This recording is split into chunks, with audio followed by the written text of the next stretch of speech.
2023년 7월 9일 설교하겠습니다. 오늘 성경 출애굽기 15장 22절에서 27절 말씀 보겠습니다. 구약입니다. 구약 성경 105쪽입니다.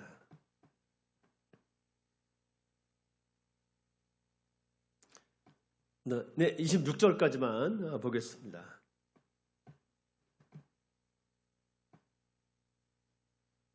네, 한 절씩 교독하고 26절은 다 같이 읽고 아멘 하겠습니다. 모세가 홍해에서 이스라엘을 인도하며 그들이 나와서 수르 광야로 들어가서 거기서 사흘 길을 걸었으나 물을 얻지 못하고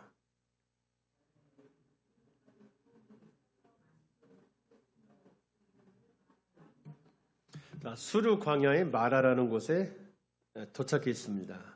백성이 모세에게 원망하여 이르되 우리가 무엇을 마실까 하매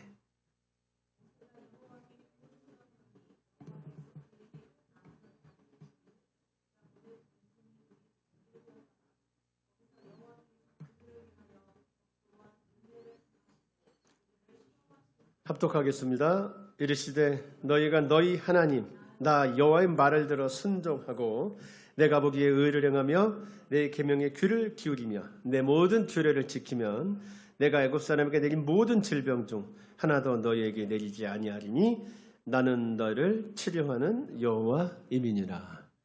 아멘. 여러분, 우리는 환경 가운데 살고 있습니다. 환경은 늘 변합니다. 우주에 변하지 않는 건 하나도 없습니다. 지금 이 순간도 기상도 변하고 있고 온도도 변하고 있고 습도도 변하고 있고 모든 것이 변하고 있습니다. 인생은 그렇게 변하는 환경에 대한 내 반응이 모인 것입니다. 자, 환경이 변합니다. 그때마다 나도 거기에 어떤 반응을 해야 합니다. 이 반응이 모입니다. 그래서 습관이 됩니다. 이 습관이 모여서 습관이 쌓이고 쌓여서 내 인생이 됩니다. 내 인생은 변하는 환경에 대한 나의 반응의 모음이라고 하겠습니다. 다시 말하면 인생은 습관이기도 합니다. 자, 내가 변하는 환경에 대한 반응에는 여러분 수준이 있습니다. 똑같은 환경인데도 내가 달리 선택할 수 있다는 뜻입니다. 우리는 환경의 변화에 감사로 반응할 수도 있고 불평으로 반응할 수도 있습니다. 내가 하던 일이 여러분 망하는 곳으로 환경이 변했을 때 나는 실패를 통해 다시 배우고 일어나는 걸로 반응할 수도 있고 매일 술을 먹으면서 주저앉아 있는 것으로 반응할 수도 있습니다. 외부 환경의 변화, 그것에 대한 나의 반응, 그 반응과 반응이 모이면 습관이 되는데 그것이 바로 내 인생입니다. 환경의 변화에 대한 반응 중에서 최고의 반응이 뭐냐? 믿음의 반응입니다. 성경은 그것에 대한 증거입니다. 인류 역사를 보면 환경이 변했을 때 신실하게 믿음으로 반응한 사람들, 그런 반응들이 나오고 있습니다. 성경과 인류 역사는 신실한 믿음으로 반응해라. 그래서 너의 인생의 수준을 높여라 라고 얘기하고 있습니다. 여러분, 기독교 신앙이 뭘까요? 외부 환경의 변화에 하나님을 향한 신뢰, 믿음으로 반응하는 것입니다. 기독교 신앙은 외부 환경이 변했을 때 하나님 나라라는 가치, 믿음이라는 태도로 반응하는 일의 연습입니다. 저는 여러분들이 외부 환경이 변할 때마다 매일매일 변하잖아요. 시간마다 변하잖아요. 분 단위로 변하잖아요. 내 옆에 사람들도 분 단위로 바뀌잖아요. 그럴 때마다 하나님을 향한 신뢰, 믿음으로 반응하는 여러분들이 되시기를 바랍니다. 계속 그것을 연습하는 여러분들이 되시기를 바랍니다. 그래서 여러분의 인생의 수준을 계속 끌어올려갈 수 있기를 저는 간절히 바랍니다. 자, 그러면 우리는 어떻게 하나님께 믿음이라는 반응을 할 수 있을까요? 어떻게 내 인생을 하나님을 향한 신뢰라는 반응으로 모아낼 수 있을까요? 본문은 우리 수르 광야의 마라라는 곳에 들어간 이스라엘의 이야기입니다. 그들은 지금 마실 물이 없다고 모세에게 원망을 퍼붓고 있습니다. 자, 수르 광야라는 곳으로 간 그들의 환경에 변화된 그들의 반응은 지금 원망입니다. 여러분, 지금 그들은 광야에 있습니다. 3일 길을 걸었습니다. 물이 없습니다. 여러분, 광야에서 3일을 걸어 물이 없다는 일은 생존과 직결된 일입니다. 그래서 이 이스라엘의 원망은 당연합니다. 이것도 또 원망하고 있네. 여러분, 그렇게 보지 마시고 일단 그들의 원망은 당연해 보이다는 걸 여러분 먼저 보십시오. 그런데 이 앞에서부터 이 글을 쭉 읽어온 사람이라면 이스라엘의 원망이 상황에 맞지 않다는 것을 금방 눈치챌 수 있습니다. 자, 그냥 읽으면 이거 당연하지. 광야에서 3일 길을 걸었어. 마실 물이 없어. 죽게 생겼잖아요. 원망 당연하잖아요. 왜 이런 길을 끌고 들어왔어? 인도자 모세니까요. 당연해 보여요. 그런데 앞에서부터 쭉 읽어온 사람이라면 이스라엘의 이 반응이 상황에 맞지 않다는 것을 금방 눈치챌 수 있습니다. 여러분, 불과 3일 전입니다. 자, 오늘 이 환경이 변하기 3일 전 그들은 홍해를 건넙니다. 자기들 앞에서 바다가 갈라져서 좌우로 쫙 갈라져서 물이 좌우 벽이 되는 광경을 봅니다. 여러분, 물은 위에서 아래로 흐릅니다. 홍해 때는요, 물이 옆으로 갈라져서 이 자연의 법칙이 깨졌더랬습니다. 그들은 물이 좌우의 벽이 되어 그들 앞에 선 놀라운 광경을 지켜봤습니다. 3일 전 일입니다. 그리고 그들을 뒤쫓던 애굽의 최신 군대가 기마병이죠. 막강한 군대가 자기들을 뒤쫓아 체포하고 죽이려 했던 이집트 군대가 물에 빠져 죽는 것을 봤습니다. 애굽의 군대가 몽땅 수장됐습니다. 그러면서 이스라엘 백성은 죽음의 위기에서 모두 살아났습니다. 전혀 기대하지 못했던 놀라운 일이었습니다. 놀라운 구원의 은혜를 체험한 이스라엘은 곧 춤추는 찬양대가 됩니다. 저희 앞에 우리 여러분 출애굽기 15장이거든요. 자, 출애굽기 15장. 자, 우리 1절 볼게요. 자, 14장에서 그들은 홍해를 건너고 자기들을 뒤쫓던 이집트의 군대가 몽땅 물에 빠져 죽은 것을 봅니다. 다시 말해서 자기들이 죽음의 위기에서 살아났다는 것을 경험하죠. 그때 그들의 반응이 뭐였느냐? 15장 1절 여러분 읽겠습니다. 시작. 이때 자, 이 노래로 여호와께 노래했습니다. 노래했고요. 자, 그다음에 자, 우리 20절로 가겠습니다. 자, 우리 19절은 제가 읽을게요. 여러분 20절부터 보세요. 바로의 말과 병거와 마병. 여러분, 병거라는 건 전차를 뜻합니다. 그 당시 최고의 우리 무기 병기예요. 굉장히 무서운 거예요. 자, 이런 것들이 함께 바다에 들어가매 여호와께서 바닷물을 그들 위에 되돌려 흐르게 하셨으나 이스라엘 자손은 바다 가운데서 마른 땅으로 지나갔지라. 여러분, 엄청 놀라운 일이 일어났잖아요. 그러니까 20절 여러분 읽겠습니다. 시작.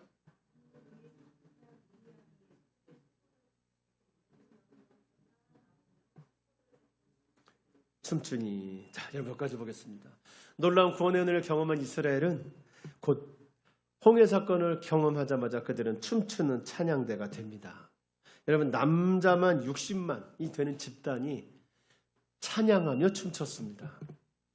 잠실 주경기장의 수용 인원이 여러분 10만 명입니다. 여러분 잠실 주경기장 우리 가득 우리 그 스타디움을 채우고 보면 정말 사람 많잖아요. 자, 그것의 6배가 우리 이스라엘 남자들이고, 남자만 60만이고 출애굽한 우리 전체는 여자 아이까지 포함하면 대략 200만 정도 될 거다라고 추산을 합니다. 여러분 200만 명이 춤추며 하나님을 찬양했습니다. 200만 정도 되는 사람들이 집단으로 춤추며 찬양하는 그 놀라운 광경을 상상해 보십시오. 제가 전에 그 마이클 잭슨이 공연하는 거는 봤었어요. 뭐 이렇게 유튜브에 나오는데 여러분 사람 무지한데 그래도 저기 몇십만 명 안 되거든요. 여러분 그것보다 몇 배가 되는 사람들이 하나님을 찬양하며 춤추는 그 놀라운 광경을 생각해 보십시오. 이 놀라운 일이 있었던 때가 불과 사흘 전입니다. 그런데 하나님이 베푸신 놀라운 구원을 체험한 그들이 불과 사흘 만에 마실 물이 없다고 모세를 원망하기 시작했습니다. 여러분 홍해가 갈라진 것과 마실 물이 없는 것, 어떤 일이 더 큰 일로 보이십니까? 홍해 갈라지는 거, 마실 물이 없는 거. 홍해가 갈라진 것에 비하면 마실 물이 없는 상황은 굉장히 작은 상황입니다. 얼마든지 해결이 가능한 상황입니다. 그러나 그들은 마실 물이 없다고 모세를 원망합니다. 하나님을 찬양하던 거대한 찬양단이 불과 사흘 만에 하나님을 원망하는 집단으로 변해버리고 만 것입니다. 여러분 왜 그들은 찬양대에서 원망대가 되어버렸을까요? 불과 3일 만에 그들은 하나님을 찬양하던 사람들에서 왜 모세를 원망하는 사람이 됐을까요? 모세는 하나님이 그들에게 보낸 인도자였습니다. 앞부분부터 보면 하나님이 나를 보냈습니다. 당신들이 어서 꺼내랍니다. 얘기했을 때 모든 백성이 고개를 숙여 하나님을 경배했었어요. 자, 모세를 원망했다는 건 하나님을 원망했다는 뜻이기도 합니다. 여러분 어떻게 불과 사흘 만에 하나님을 찬양하던 그들이 하나님을 원망하는 그들로 되어버렸을까요? 그들이 사흘 전에 있었던 홍해 사건을 잊어버렸기 때문이었습니다. 그들을 놓지 않으려는 이집트에서 10가지 재앙으로 그들을 건져내신 하나님, 더 나아가 홍해를 반으로 갈라서 그들을 구원하신 하나님을 이스라엘 백성이 바라보지 못했을 때 그들은 원망으로 가득 채워지기 시작했습니다. 그들이 구원의 감격을 잃어버렸을 때 찬양으로 가득했던 그들의 마음은 원망으로 가득 채워졌습니다. 그들이 구원의 감격을 잊어버렸을 때 그들은 바로 자기 삶의 변화에 불평으로 반응하기 시작했습니다. 홍해를 건넜다는 사실을 잊었을 때 그들은 수준 높은 반응인 찬양을 버리고 가장 수준 낮은 반응인 원망으로 하나님께 반응했습니다. 구원에 대한 감격, 하나님이 나를 사랑하시고 인도하고 계신다는 것에 대한 확신, 그것이 있었을 때 그들은 찬양자가 됐습니다. 그러나 그것이 없었을 때 그들은 원망대가 되어 버렸습니다. 오늘 성경은 우리에게 구원에 대한 확신, 구원에 대한 경험이 있을 때 그들은 찬양대가 되었지만 그것이 없었을 때 그들은 하나님을 원망하는 그런 사람들이 되었다 우리에게 말해주고 계십니다. 여러분 내 인생에 변화 없는 순간은 없습니다. 인생은 변화 가운데 있는 겁니다. 여러분 이것을 기억하십시오. 언제나 내 인생에서 변하지 않는 건 없다는 것을 늘 깨달으십시오. 매일 변합니다. 감정도 변하고 모두 변하고 다 변합니다. 이건 먼저 생각하십시오. 이렇게 변하는 인생을 살면서 우리는 마라의 상황을 자주 만납니다. 자주 만나왔고 앞으로도 만나게 될 겁니다. 기본 욕구조차 채워지지 않는 상황, 최저 생활이 끊임없이 이어지는 상황, 아이고 이젠 끝이야 라고 내 감정이 드는 그런 상황. 아이고 저 사람은 이제 끝났어 라고 남들이 수군거리는 상황. 더는 내려갈 것도 없고 물러갈 것이 없는 것처럼 그렇게 보이는 상황 속에 우리는 자주 서게 될 겁니다. 그때 우리는 찬양으로 반응할 수도 있고 원망으로 반응할 수도 있습니다. 우리 삶의 목표가 뭔지 아십니까? 마라의 상황을 만날 때 찬양으로 반응하는 사람으로 자라가는 것입니다. 내가 성장해야 되는 목표 지점이 어딘지 아십니까? 어떤 상황이 오든 찬양으로 반응하는 사람이 되는 것입니다. 성도 여러분 기억하십시오. 기독교 생활의 목표는 어떤 상황이 오든 마라의 상황이 왔을 때 찬양으로 반응하는 사람이 된다는 것을 기억하십시오. 이 사람이 되는 것이 복받은 사람이라는 증거라는 걸 기억하십시오. 교회에서 약속하는 복은 바로 이거라는 걸 여러분 기억하십시오. 그럼 여러분은 어떻게 우리는 마라의 상황이 왔을 때 찬양으로 반응하는 그 지점에 이를 수 있을까요? 어떻게 우리는 기독교 신앙의 이 목표 지점에 다다를 수 있을까요? 오늘 성경은 말하고 있습니다. 홍해 건넌 것을 잊지 말아라. 다른 표현 하겠습니다. 구원의 감격을 회복해라.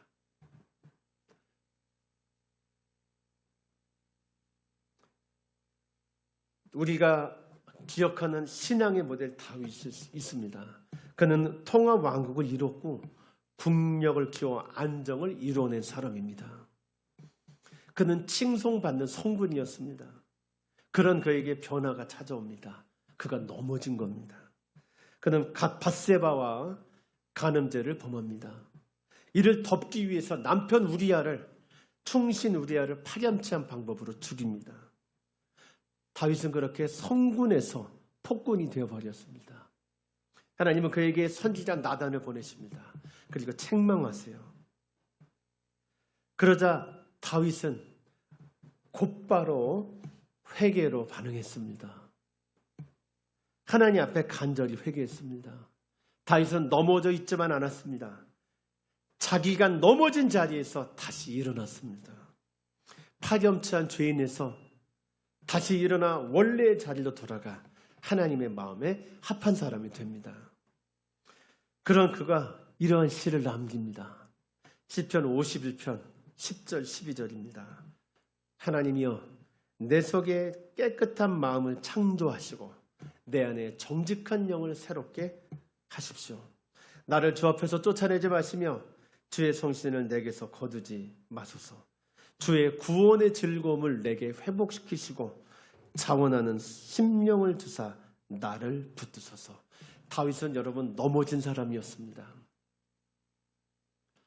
그는 정말 파렴치한 죄인으로 굴러 떨어진 사람이었습니다. 그러나 그를 다시 일으킨 건 내가 구원받았다는 감격이었습니다. 하나님이 나를 사랑하시고 지금도 인도하고 계신다는 그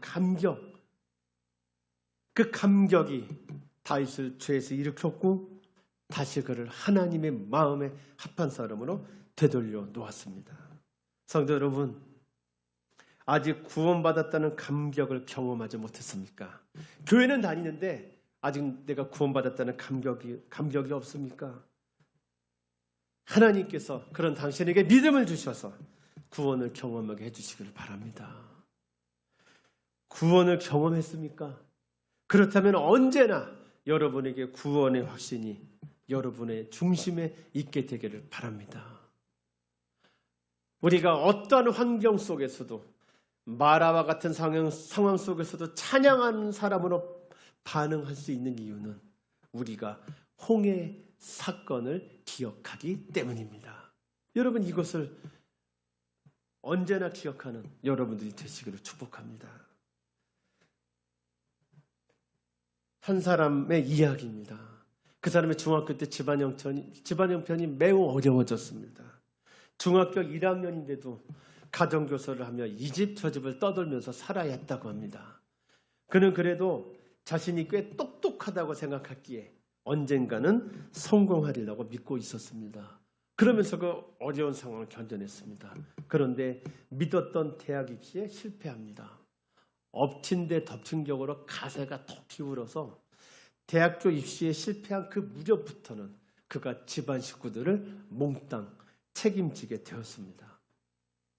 인생에서의 첫 실패, 대학 입시 실패, 가장으로서의 무거운 책임, 그에게 너무나 힘겹고 가슴이 찢어질 것 같은 고통이었습니다.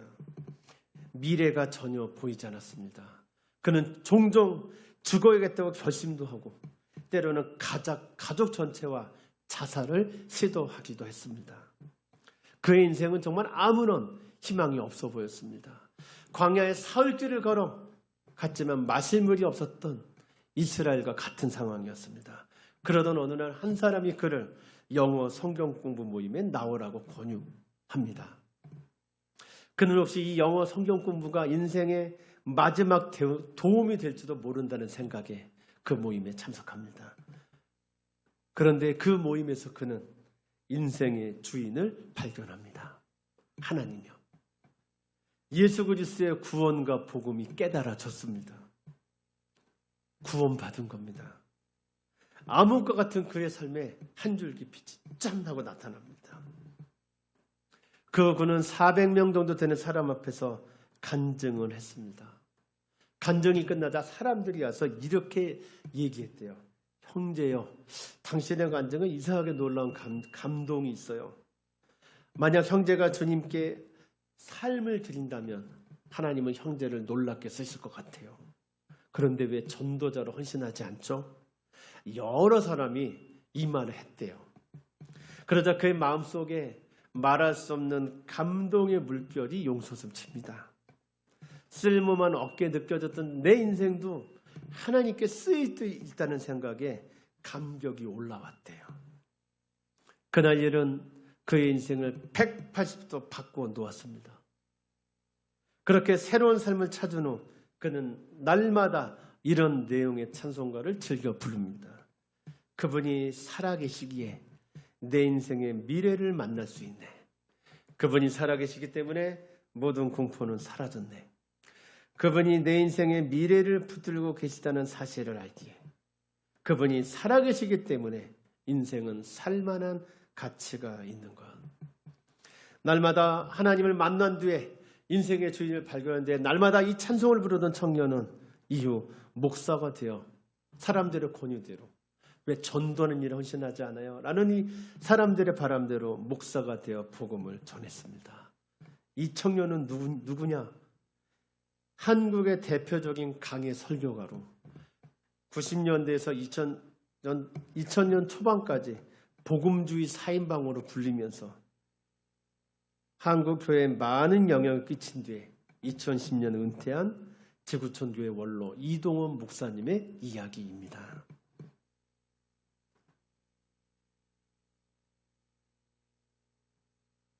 날마다 자살을 생각하고 내 인생은 끝났다고 생각했던 그를 일으켰던 건 하나님이 자기를 건지셨다는 구원의 확신이었습니다.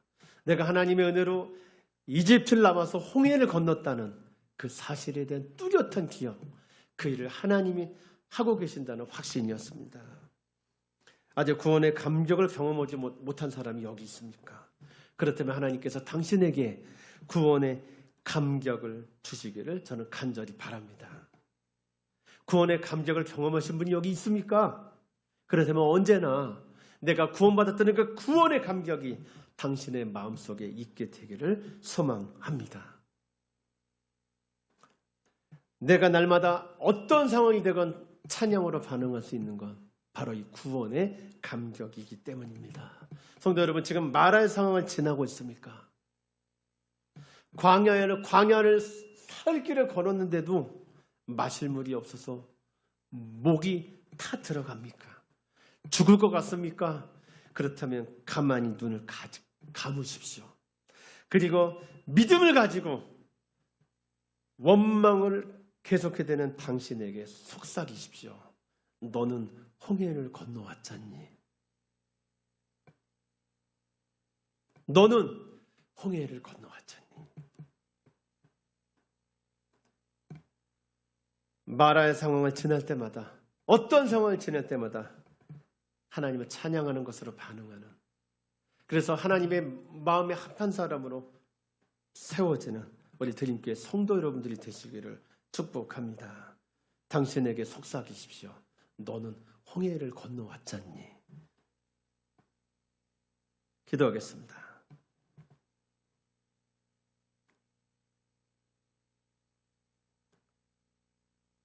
저는 하나님의 은혜로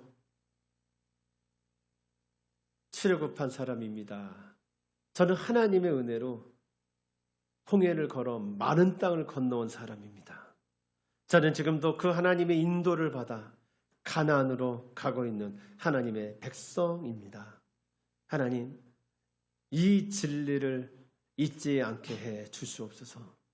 하나님, 날마다 이 진리를 가슴에 새기며 마음으로 되뇌이며 살아가는 저희들 되게 하시옵소서. 하나님을 신뢰하며 믿음으로 날마다 반응하는, 모든 일에 믿음의 반응으로 하나님을 따라가는 저희들 되게 하시옵소서. 우리를 구원하신 예수 그리스도의 이름으로 기도드립니다. 아멘.